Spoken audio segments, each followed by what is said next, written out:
Time to get the ice cream, oversized hoodies, and get reacquainted with Bridget Jones. Fellow singletons, it's that day again. Happy first Hallmark day of the year, one and all. Do I sound bitter? Good, I feel bitter. Now, I don't want to be accused of stomping over others' happiness, but it seems to me these special days have become less about love or mothers or fathers, etc., and everything to do with the rich businesses rubbing their hands in glee when fluffy dogs with "I woof you" on them sell out on February the 13th. Now, it isn't just bitterness which led me to do this video. It is my frustration of the hurt these days can cause to so many who don't fit in the Hallmark fantasy picture, because that is what they are selling, an expensive, tacky fantasy. So let's look at the ugly reality for so many. Valentine's Day is at best just another day. At worst, it's a traumatic one, as Hallmark have yet to stock "Happy First Valentine's after your divorce" or "Happy Singleton again" day cards. Well, they haven't yet, but you know, they'll probably invent a day soon. It's usually a day watching perfectly filtered photographs of others on social media under a Taylor Swift lyric. The Simpsons, as always, pretty much had it nailed with this episode. But, hey, we're making enough money, right?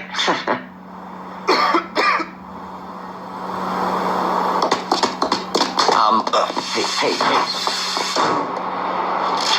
Okay, people. We need to cook up a new holiday for the summer. Something with gifts, cards, assorted gougeables. How about something religious? We had great penetration last spring with Christmas too. So they land on an idea for Love Day. And then we cut to the scenes of the Simpsons presenting gifts to each other, including a teddy bear named Sir Loves-a-Lot and a Kiss It and Make It Boogie Halloween pumpkin. And then we cut to this scene. What a terrible waste. Yes, but the memories will last a lifetime. It's full, Dad. That means you have to take... I just think it sums up Valentine's Day in the Hallmark fashion really, really well. Because Valentine's Day, for me, is remembering cards being handed out at school and being the only girl in my friendship group not to receive one, and pretending not to care before crying in the toilets. It's spying presents in the back of my dad's car, knowing they weren't for my mum. It's days of questioning of where I went wrong not to have a Valentine of my own. And it's really sad, I know, but for millions, it is so much worse. It's a reminder of lost relationships, loneliness, trauma, all under the banner of celebrating supposed love. But here's the rub. How much does this day have to do with love, really? Without sounding like Hugh Grant in a Richard Curtis film, I believe that love actually hasn't got much to do with the cutout hearts or last minute panic buys. The 14th of February should be a day of love, as should every day. To put it bluntly, a date on the calendar should not dictate when you show your loved ones that they are special and important to you.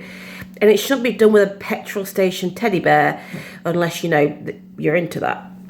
And the same goes for Mother's Day and Father's Day, a day which can be equally, if not more so, painful for so many.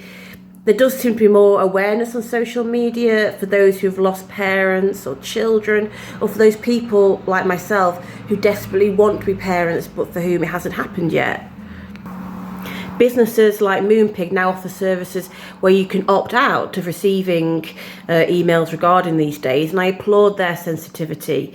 However, with the rise of social media and our obsession with filtered lives, it's becoming harder to avoid. And you become obsessed with the idea that people are living the life that you crave for. Yet love is vital. It is important. You could argue it's all we need. I think someone beat me to that one. And this is not a blog not supporting love. You know, crikey, in this current world, we need it more than ever. So yes, celebrate love today.